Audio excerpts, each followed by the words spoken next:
Margaret Wellington sat quietly in the velvet chair of the upscale salon, her fingers trembling as they touched her silver hair. At 78, her hair was one of the few things that still felt truly her own. Long and lustrous despite her age, it fell in gentle waves past her shoulders, catching the afternoon light that streamed through the salon's tall windows.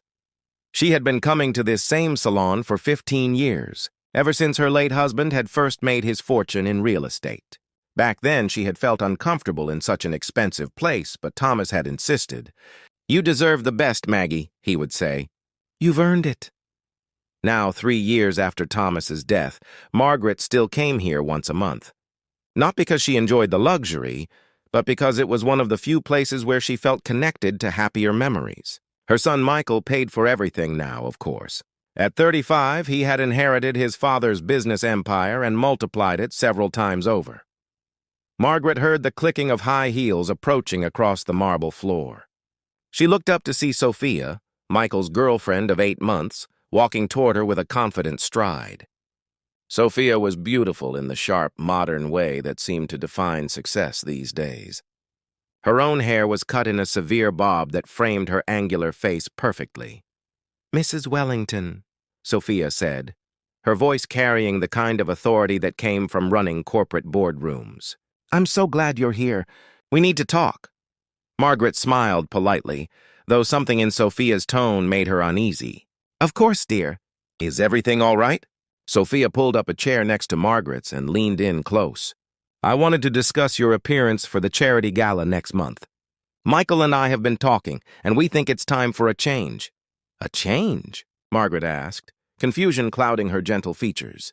"Your hair," Sophia said bluntly. "It's very outdated.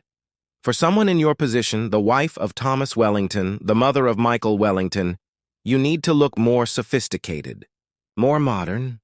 Margaret's hand instinctively went to her hair again. "But I like my hair this way. Thomas always said it was beautiful."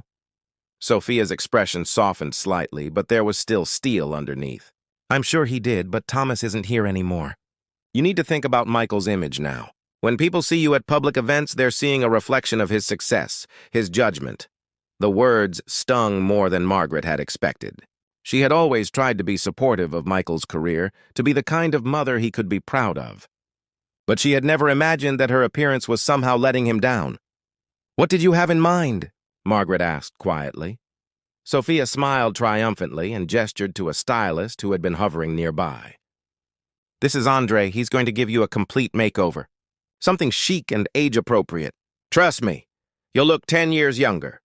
Andre approached with his scissors gleaming in the salon light. He was young and trendy, with perfectly styled hair and an air of artistic confidence. "Don't worry, Mrs. Wellington," he said with a reassuring smile. "We're going to make you look absolutely stunning." But as Andre lifted the first section of her hair, Margaret felt a wave of panic wash over her. This hair had been with her through everything. Thomas had run his fingers through it on their wedding day 45 years ago. He had brushed it for her when she was too weak from chemotherapy to do it herself during her battle with breast cancer 10 years ago. It had been his favorite thing to touch during their quiet evenings together. "Please," Margaret said softly, her voice barely audible above the salon's ambient music. "Please don't cut it all off." Sophia leaned forward, her voice firm but quiet enough that other customers couldn't hear. "Margaret, you're being ridiculous.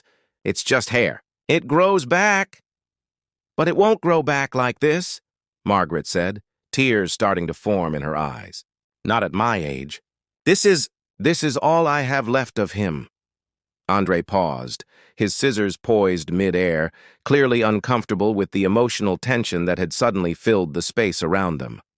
Sophia's patience was wearing thin. "You're being dramatic. Michael wants his mother to look presentable, not like some old hippie who never moved past the 1970s. Do you want to embarrass him in front of his business associates?" The words cut deep. Margaret had never wanted to be an embarrassment to her son. She had always been so proud of what he had accomplished, how he had built on his father's legacy. The thought that she might be holding him back was almost unbearable. I suppose you're right," Margaret whispered, closing her eyes as Andre raised the scissors again. But just as the blade was about to make its first cut, a voice rang out across the salon. "Stop! What the hell is going on here?" Everyone turned to see Michael Wellington striding through the salon, his face a mask of confusion and growing anger. He was still wearing his business suit from whatever meeting he had just left, and his usually perfectly composed demeanor was cracking. "Michael!" Sophia jumped up, her voice bright with forced cheer. "I was just helping your mother get ready for the gala. Doesn't she look excited?" But Michael wasn't looking at Sophia.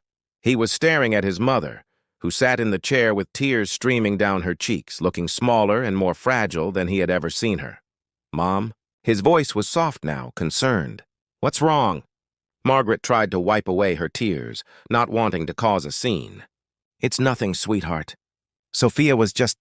She thought I should change my hair for the gala."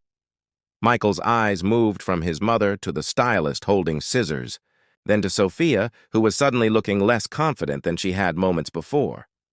"Change your hair how?" Michael asked slowly. Andre cleared his throat nervously. "Just a modern cut, sir. Something more contemporary." "She was going to cut it all off," Margaret said quietly, her voice breaking slightly. "All of it." The color drained from Michael's face.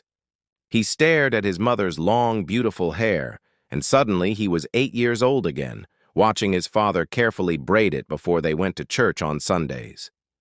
He remembered being 12 and seeing his mother lose her hair during chemotherapy, remembered how she had cried when it started growing back, remembered his father's joy when it was long enough to touch again. "Mom," Michael said, his voice thick with emotion, "your hair is perfect exactly the way it is." Sophia stepped forward, trying to salvage the situation. "Michael, I was only thinking of your image. At the gala, people will be looking at my mother," Michael interrupted, his voice growing stronger. "They'll be looking at the most beautiful, elegant woman in the room. Just like always." He knelt down beside his mother's chair and took her hands in his. "Mom, I'm so sorry. I had no idea Sophia was planning this. Your hair is beautiful. Dad always said it was like spun silver, remember?" Margaret nodded, fresh tears starting to fall, but these were different tears. Relief, gratitude, love. Michael stood up and turned to face Sophia, and for the first time, she saw something in his expression that made her take a step backward. "Sophia," he said quietly, "I think we need to have a serious conversation about respect, about family, about what really matters." The salon had grown quiet around them. Other customers and staff were pretending not to watch, but the tension was palpable. "But Michael," Sophia protested, "I was only trying to help. I want what's best for your career, for our future." "What's best for my future," Michael said firmly, "is having the people I love feel loved and respected. What's best for my career is being the kind of man my father raised me to be. And that man would never, ever allow anyone to make his mother cry over something as ridiculous as her appearance." Andre quietly put down his scissors and stepped away, sensing that his services were no longer needed. Michael turned back to his mother and gently touched her hair. "Mom, you are perfect exactly as you are. You always have been. And anyone who can't see that doesn't belong in our family." Margaret looked up at her son with wonder and gratitude. In this moment, he looked exactly like his father had all those years ago, standing up for what was right, protecting the people he loved. Sophia stood frozen, realizing that she had crossed a line she hadn't even known existed. In her ambition to create the perfect image, she had forgotten that some things were more important than appearances. I'm sorry," Sophia said quietly, though she wasn't sure if anyone was listening anymore. Michael helped his mother out of the salon chair and offered her his arm. "Come on, Mom. Let's go get some coffee and talk about how beautiful you're going to look at the gala. Just the way you are." As they walked out of the salon together, Margaret felt something she hadn't felt in months, truly valued, truly loved, exactly as she was. Her hair caught the afternoon sunlight one more time, and she smiled, remembering Thomas's voice. "You deserve the best, Maggie. You've earned it." And finally she believed it again.